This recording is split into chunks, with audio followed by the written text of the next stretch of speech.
우리가 계속 성령에 대해서 말씀을 나누고 있는데, 여러분 신앙생활 하기가 쉽습니까? 어렵습니까? 네, 오늘 정도는 쉽다고 대답이 나와야 돼요. 오늘도 어렵습니다라고 나오면 이해되지만은 참 다시 한번 질문할게요. 여러분 신앙생활 하기가 쉽습니까? 어렵습니까? 어려워요. 정직한 대답이죠. 그렇습니다. 우리의 신앙생활 뒤집어 보면은 어려움이 더 많아요. 그렇지만 어려운 것은 쉬워질 수 있는 가능성이 있다는 것을 시사하는 거기 때문에 어렵지만 쉬울 수 있다는 것을 믿으시기를 주님의 이름으로 축복합니다. 어렵지만 어떨 때 신앙생활이 쉽고 편하느냐? 성령 받으면 환경은 그대로 있는데 상황은 그대로인데 내 마음이 평안함이 임하면서 신앙생활 재밌네. 경제적인 어려움이 있음에도 불구하고 이게 살만하네. 이러한 고백이 나오게 될 줄로 믿습니다.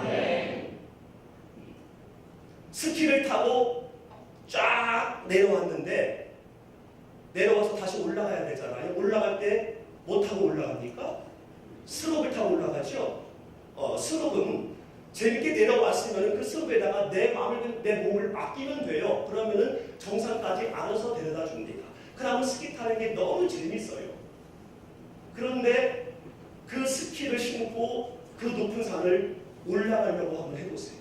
올라갈 수 없습니다. 미끄러워서. 스롭이 성령이라고 볼 때에 성령님께 내 몸을, 내 삶을, 나의 어려움을, 나의 고난을, 나의 질병을 맡겨버리면 던지면 신앙생활이 재밌고 신앙생활이 참 쉽다, 편하다. 그런 우리의 모습을 보고 주변 사람이 저 사람은 진짜 예수 믿는 사람이구나, 우리의 믿음이 그들에게 보여지게 된다는 거예요. 성령 충만 성령님은 우리의 삶 가운데, 우리의 상황 가운데 계속 역사하시고 그리고 성령 충만은 전이 된다는 거예요. 여러분이 성령 충만하니까 이 김 목사도 다시 성령 충만해졌어요. 할렐루야. 여러분의 그 성령 충만함이 여러분 가족에게 전파되어지고, 여러분 직원들에게 전파되어지고, 여러분 이웃들에게 전파되게 해야 될 줄로 믿습니다. 그도 그럴 것이 성령이 임한다, 성령 충만하다라는 것은요, 성경에 성령이 임하는 것을 묘사하는 것이 5군데가 나옵니다. 사도행전 2장, 사도행전 8장, 9장, 10장, 18장. 이 5군데의 성령이 임하심이 묘사되어지고 있는데, 이거를 가만히 살펴보면 공통점이 있어요. 그게 뭐냐? 성령님이 임하신 것을 본인이 알았어요. 본인이. 그리고 옆에 사람도 알았어요.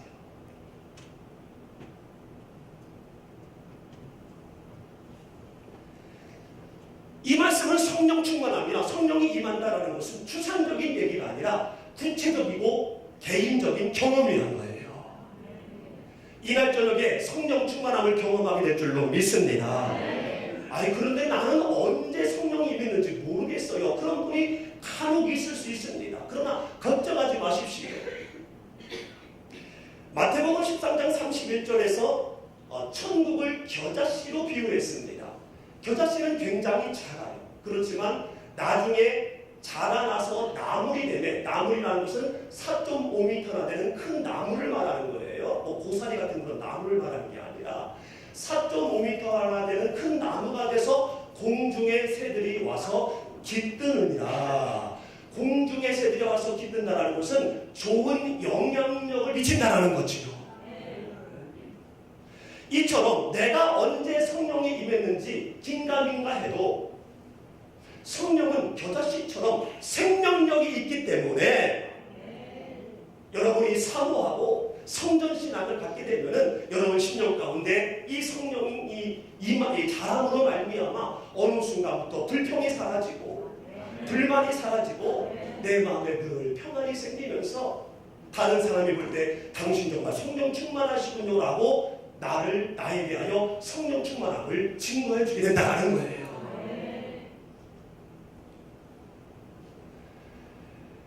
그러면은 어떻게 성령 충만함을 받을 수 있을까? 결론부터 말씀을 드리면요, 예수님을 온전히 믿으면 성령은 임하고 성령 충만함을 받을 수 있다는 거예요. 따라합니다. 예수님을 온전히 믿으면. 오늘 본문을 다시 한번 읽어볼까요? 시작. 베드로가 이르되 너희가 회개하여 각각 예수 그리스도의 이름으로 세례를 받고 죄 사함을 받으라. 그리하면 성령의 선물을 받으리니 이 약속은 너희와 너희 자녀와 모든 먼데 사람 곧 주 우리 하나님이 얼마든지 부르시는 자들에게 하신 것이라 하고. 아멘. 2장의 오순절날 사람들이 다 모여서 기도를 했어요. 기도했을 때 호련히 하늘로부터 급하고 강한 바람 같은 소리가 있는데 이것이 온 집안에 가득했고요, 불의 혀처럼 각 사람에게 임했대요. 각 사람에게. 내가 알았어.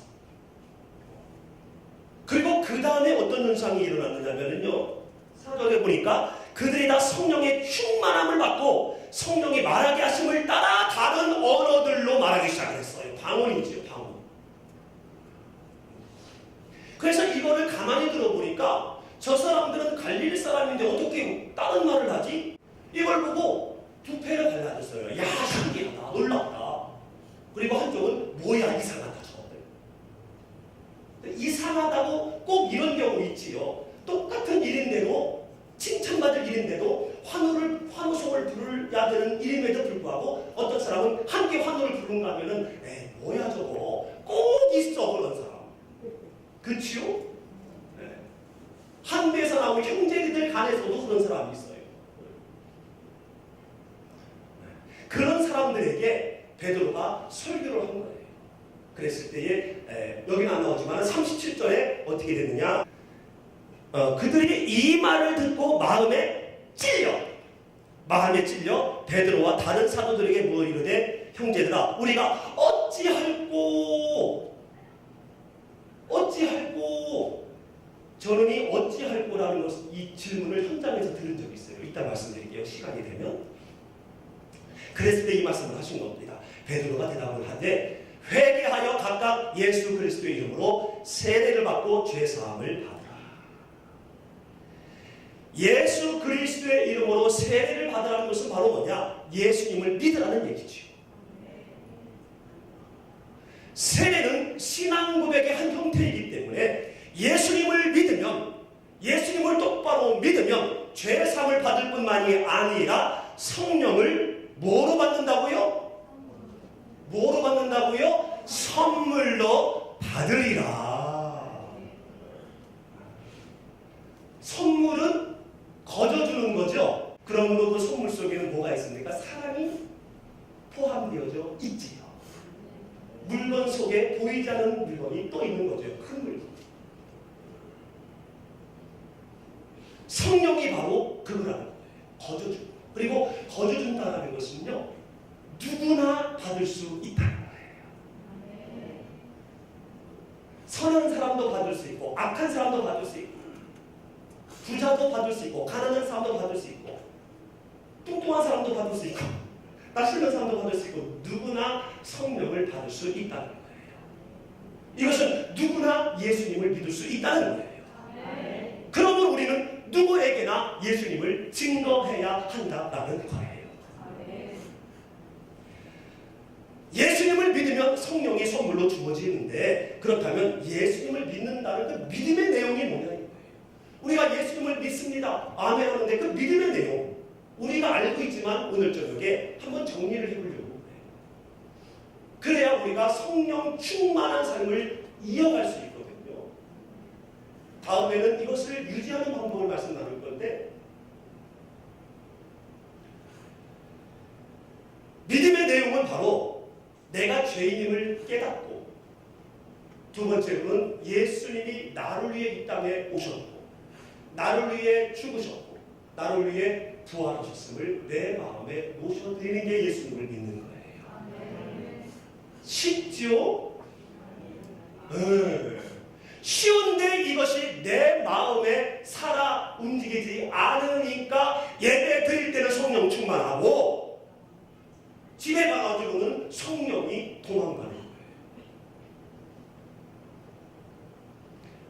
제 아무리 건강관리를 잘해도 뼈대가 없으면 우리는 넘어져요. 쓰러져요. 그치요? 이 믿음의 내용이 뼈대인데 이것이 없으니까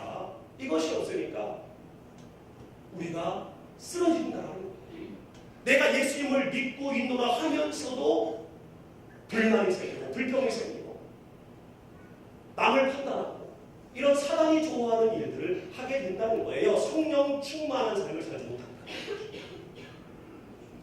이 기독교의 진리인데 여러분 오늘 이것을 꼭 기억을 하시고 이것을 믿을 때에 성령님이 계속 충만해진다는 것을 여러분 기억해야 될 줄로 믿습니다. 먼저 내가 죄인임을 깨닫고 고백해야 됩니다. 언제요? 매일 수시로. 물론 이미 예수님의 십자가에 죽으심과 동시에 다 사함받았습니다. 그러나 우리에게는 이미 죄성이 있기 때문에 이 죄성은 언제 끝납니까? 죽어야 끝나요. 예수님도 십자가에 죽으셨기 때문에 우리의 죄가 도말된 거거든요. 우리도 죽어야 우리 속에 있는 죄성이 사라져요. 죽음 외에는 이것을 여기에서 벗어날 수가 없는 거지. 그러므로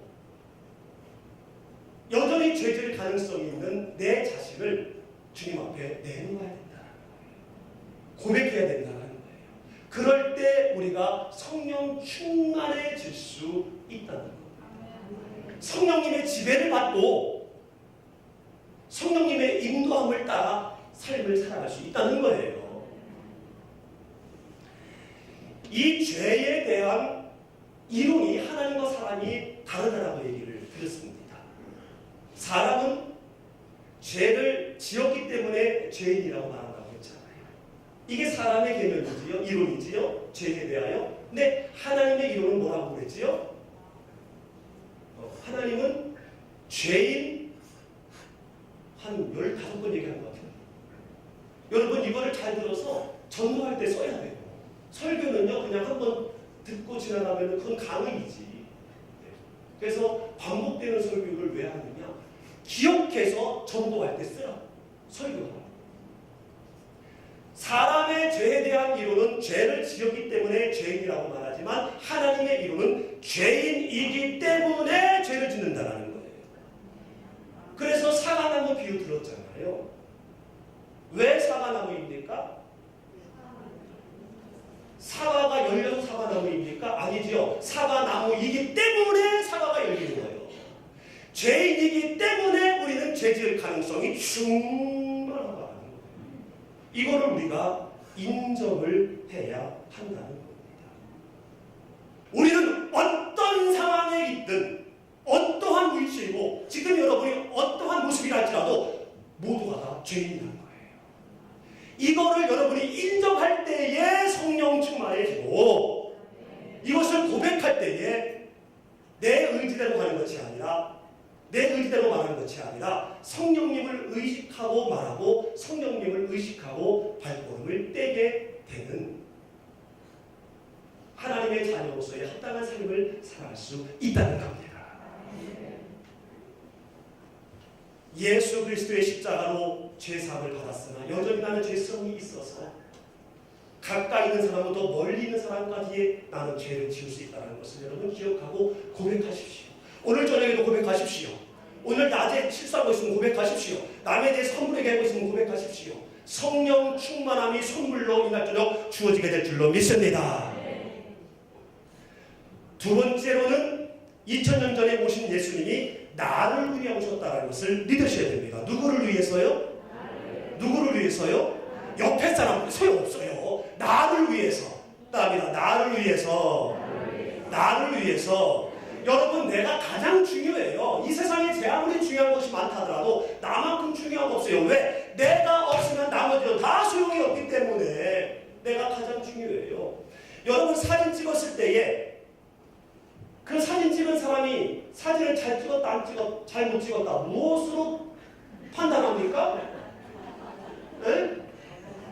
내가 잘 나왔으면 무지하게 잘 찍대. 내가 조금 흐릿하다. 뭐 사진을 이딴 찍냐. 다음에 저 사람 사진 찍지 말라고 그래. 이렇게 돼요. 그렇죠? 모든 기술이 나아요.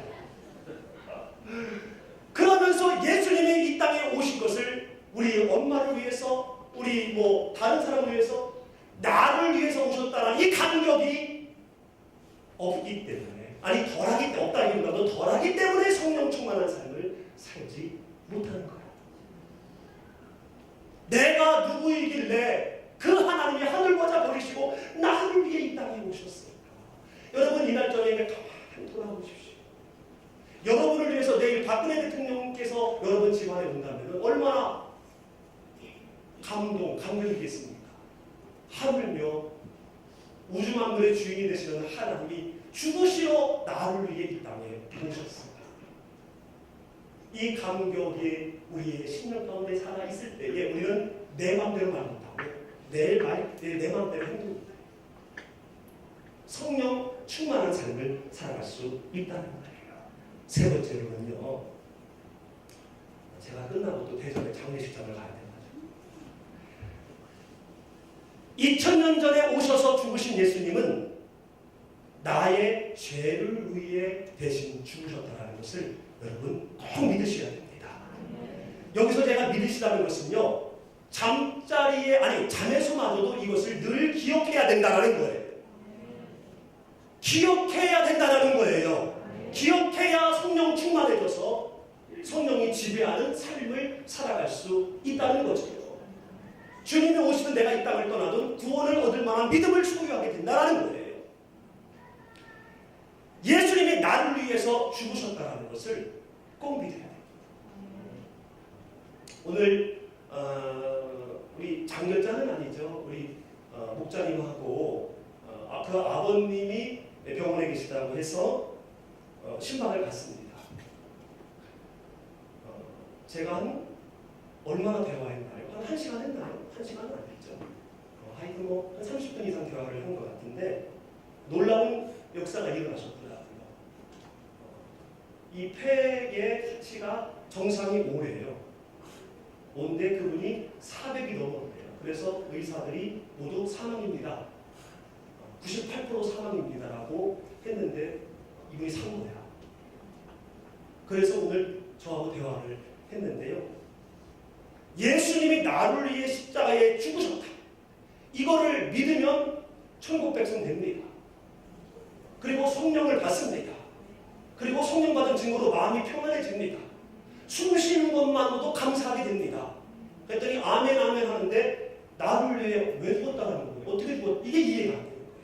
우리도 처음에 신앙생활 할 때 선뜻 이해 안 되잖아요. 지식적으로는 그냥 우리가 아멘 하지만은 우리 심장에서는 콩닥콩닥 뛰면서 이거 여기에 대한 감격 항상 있지 않잖아요. 나를 위해 죽으셨다. 나를 위해 죽으셨다. 그래서 전에 여러분들에게 말씀드렸던 의로운 왕 이야기를 해드렸어요. 이 예화 기억하고 계시죠? 3명 정도 아멘했기 때문에 나머지는 모르는 걸 제가 알고 전도할 때 꼭 써놓으세요. 한나라에 효자이고 정의로운 왕이 있었습니다. 이 왕은 너무나 정의롭기 때문에 제 아무리 가까운 형제라 할지라도 당신의 권력을 함부로 사용하지 않았어요. 모든 사람에게 공평했습니다. 그리고 호르몬이가 계셨는데 얼마나 효행이 극심인지 모든 백성이 그 왕을 모델 삼아서 모든 백성이 다 부모님을 잘 모시는 거였어요. 그러던 어느 날 어머니가 죄를 범했는데 그 죄가 뭐냐? 태영 40대에 해당하는 죄예요. 태영은 굉장히 무서운 형벌입니다. 그래서 로마 시민에게는 적용되지 않도록 했어요. 이것은 가죽띠로 채찍을 만들었는데 그 끝에는 붓을 있고 붓을 끝에는 붓을 조각이 있어서 옷을 벗기고 이걸로 때리는 거예요. 예수님이 맞으십니다. 이거를 돌려서 때리면요 회전에 의해서 뼈가 부러집니다. 금이 가든지 부러져요. 그리고 살에 박히지. 박힌 상태에서 잡아당기면 살점이 뚝뚝 떨어져 나가기 때문에 40대 맞기 전에 과다출혈로 100% 사망하는 거죠. 이 형벌에 해당하는 죄를 범한 거예요. 엄마가. 그래서 두 패로 나눠졌다는 거죠. 정의로운 왕을 부르짖는 사람들은 아무리 엄마라도 우리 왕은 정의롭기 때문에 엄마를 태영에 처할 겁니다.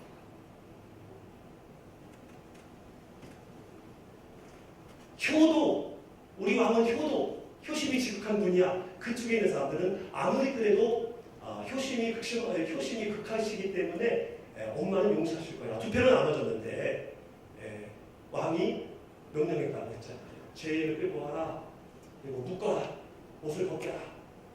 그랬더니 역시 공의로운 왕이라고 모여있던 사람들은 환호를 합니다. 역시. 그런데 우리 왕은 효자입니다라고 거기에 이렇게 지지하면서 서 있는 모여 있는 사람들은 웅성웅성합니다. 어떻게 이럴 수 있지 부모님한테? 그랬을 때 왕이 한마디 했습니다. 묶으라고 묶기라 하고 왕이 갑자기 옷을 하나하나 벗었다고 했잖아요. 벗고 그 어머니한테 톡톡 걸어가더니 어떻게 했다고 했죠? 큰 그 아들의 몸이 엄마를 감싸았습니다. 감싸느니 작은 엄마는 보이지가 않아요. 그리고 왕은 이어서 말을 합니다. 죄인을 향해서 채찍을 내리쳐라. 채찍은 엄마를 향해서 내리쳐줍니다. 내리쳐주는 거예요. 누구를 향해서? 죄인인 엄마를 향해서 그 형벌을 가해지고 있는 거예요. 근데 누가 맞습니까? 아들이 맞는 거죠. 결국 아들은 그 모든 사십대를 받고 그 자리에서 사망합니다. 그 이후에 사람들은 그 어머니를 더 이상 죄인이라고 말하지 않았어요. 왜? 40대를 다 맞았으니까. 근데 내가 맞은 게 아니라 아들이 맞았지만 그래도 맞았기 때문에 죄인이 아닌 거지. 여러분, 예수님이 우리를 위해서 십자가에 죽으신 것이 바로 이와 같은 이치라는 거예요. 여러분, 이 감격을 여러분 심장에 꼭 소유하시길 주님의 이름으로 축원합니다. 마지막으로는요, 부활하신 예수님을, 죽으셨으나 부활하신 예수님을 여러분의 삶 가운데, 여러분 심령 가운데 왕으로 모셔야 돼요. 무엇으로요? 왕으로 모셔야 됩니다. 왕으로 모신다는 것은 가장 높은 곳에 모신다는 거예요. 가장 높이 모신다는 거예요. 왕은 가장 높은 곳에 있잖아요. 부활하신 예수님을 여러분 심령 가운데 가장 높은 곳에 계시도록 할 때에 성령이 우리에게 충만하게 임한다는 겁니다. 여러분, 부활에 대해서 말씀을 드릴게요. 이 예수님이 부활하셨다는 것이 얼마나 감격스러운 건지. 예수님은 죄인이 아니시지만 사람의 죄를 전가받으셔서 죄인으로 사망 권세 안으로 들어가셨습니다. 그리고 죄인이 아니시지만 죄를 전가받아 죄인으로 죽으셨어요. 하나님의 속죄 방법으로 죽으셨어요. 죽으심으로 이제 더 이상 예수님은 죄의 그 허물에서 예수님은 벗어날 수 있었던 거예요. 왜? 예수님의 죄가 아니니까. 본래 예수님의 죄가 아니니까 사람의 죄를 대신 전가받아서 죽으심과 동시에 값을 지불하자마자 예수님은 더 이상 그 죄와 관계가 없어졌어요. 죄인이 아니세요. 그렇기 때문에 그분은 더 이상 사망 권세에 갇혀있지 아니하고 자연스럽게 다시 살아나신 거예요. 살아나신 거예요. 이 살아나신 예수님이 우리의 심령 가운데 왕의 자리에 앉아 계셔야 된다는 겁니다. 예수님이 십자가에 죽으시고 무덤에서 끝났다면 무엇으로 우리의 구원을 증명할 수가 있겠습니까? 예수님이 부활하셨다는 것은 천국에 있음을 우리에게 시사하는 거예요. 예수님이 부활하셨다는 것은 우리의 구원이 가능하다는 것을 믿게 할 수 있는 그런 분명한 사건이라는 겁니다. 그래서 다른 종교에서 기독교를 다 따라하지만 부활절을 따라하지 못해요. 부활한 사람이 없었거든요. 여러분을 위해, 여러분의 온전한 구원을 위해 부활하신 예수님, 그 예수님이 여러분 마음 가운데, 여러분의 삶 가운데 가장 높은 곳에 좌정하시도록 여러분이 갖고 있는, 여러분이 앉아있는 곳을 여러분 다 내려놓으실 때에 성령 충만함이 임하게 될 줄로 믿습니다. 내가 죄인임을 고백하며 나를 위해 이 땅에 오신 예수님, 또한 나의 죄를 위해 죽으신 예수님, 그러나 부활하신 예수님, 이 예수님이 여러분의 심령의 가장 중요한 자리에 있을 때에 여러분은 매일 성령 충만한 삶을 살아갈 수 있습니다. 행함이 있는 믿음을 소유함으로 매일 성령님과 동행하는 삶을 살아갈 수 있다는 거예요. 믿음은 따라합니다. 믿음은 보이는 것이다. 믿음은 보이지 않지만 보이는 거예요. 무엇으로요? 행함으로 보여지는 것입니다. 그러므로 행함이 없으면 믿음은 보여지지 않기 때문에 죽은 믿음이 되는 거예요. 야고보서 2장 10절 말씀에 허탄한 사람아 행함이 없는 믿음이 헛된 것을 알지 못하느냐. 그거 믿음 아니라는 거예요. 구원 못 얻는다는 거예요. 성령 충만함 얻지 못한다는 거예요. 행함이 있다는 것은 내 지식에 머물러 있지 아니하고 내 심장에 있다는 거예요. 내가 죄인이고 나를 위해 이 땅에 오신 예수님, 나를 위해 죽으신 예수님, 나를 위해 부활하신 그 예수님, 그 예수님이 여러분 심장에 펄쩍 뛰어야 된다는 겁니다. 그럴 때 행함이 가능해지는 거예요. 행함이. 마태복음 5장 3절 말씀에 심령이 가난한 자는 복이 있나니 천국이 저희 것이다 라고 말씀했습니다. 천국을 소유하려면 심령이 가난해져야 된다고 말씀하고 있어요. 심령이 가난하다는 것을 여러 가지로 설명할 수 있지만은 저는 어느 설교 들었을 때에 이 설명이 참 귀하다고 제가 도전받아서 여러분과 나누기를 원해요. 심령이 가난하다는 것은 수영을 하지 못하는 사람의 물에 빠졌는데 내 손을 잡아줄 사람을 찾는 것이 바로 심령이 가난한 상태예요.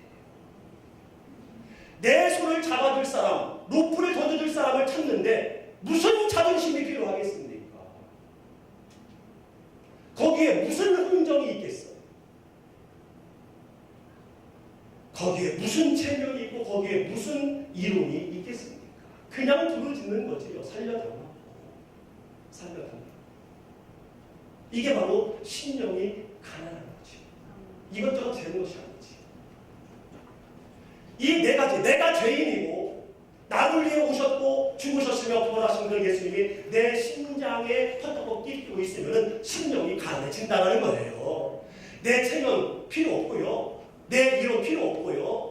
내 자존심 필요 없어짐으로 말미암아 내 믿음이 삶으로 드러나게 된다는 거예요. 그래서 내가 성령 충만하다는 것을 나도 알고 내 옆에 사람도 알게 된다는 겁니다. 말씀을 맺으려고 합니다. 사랑하는 성도 여러분, 성령 충만해야 우리의 신앙생활이 재밌고 쉽습니다. 성령 충만하지 않으면 신앙생활만큼 어려운 게 없어요. 정말 힘든 게 없어요. 그러나 성령 충만하면 너무너무 쉽습니다. 재미있습니다. 성령 충만함을 받기 위해서는 예수님을 바로 믿어야 된다고 했어요. 예수님을 믿는다는 것은 바로 뭐라고 했습니까? 내가 죄인임을 늘 고백하는 거예요. 인정하는 거예요. 그리고 사람 앞에 즉시 사과하는 거예요. 그리고 예수님이 나를 위해, 누구를 위해? 나를 위해 오셨다는 그 감격, 그리고 나를 위해 죽으셨다는 그 감격, 그리고 부활하셔서 나에게 영생 복락이 있음을 증명하셨다는 그 감격이 내 안에 뛸 때에 나의 믿음은 행함으로 드러나고 심령이 가난해짐으로 말미암아 성령 충만한 성령에 의해 지배받는 그런 삶을 살아갈 수 있다는 겁니다. 이 일들은요 모든 사람에게 일어나는 거예요. 너뿐만 아니라 너희 자녀와 먼데 있는 사람, 얼마든지 이것을 사모하는 사람에게 다 일어난다는 겁니다. 오늘 저녁에 사모하시기를 예수님의 이름으로 축복합니다. 죄인임을 고백하시고요, 나를 위해 오신 예수님, 죽으신 예수님, 부활하신 예수님, 이 감격이 내 심장 뛸 때 동일한 속도로 뛰게 하여 주시옵소서. 기도할 때에 여러분의 의지와 관계없이 매일 기쁘고 행복하고 쉬지 않고 기도하는 그러한 성령 충만한 삶을 살게 될 줄로 믿습니다.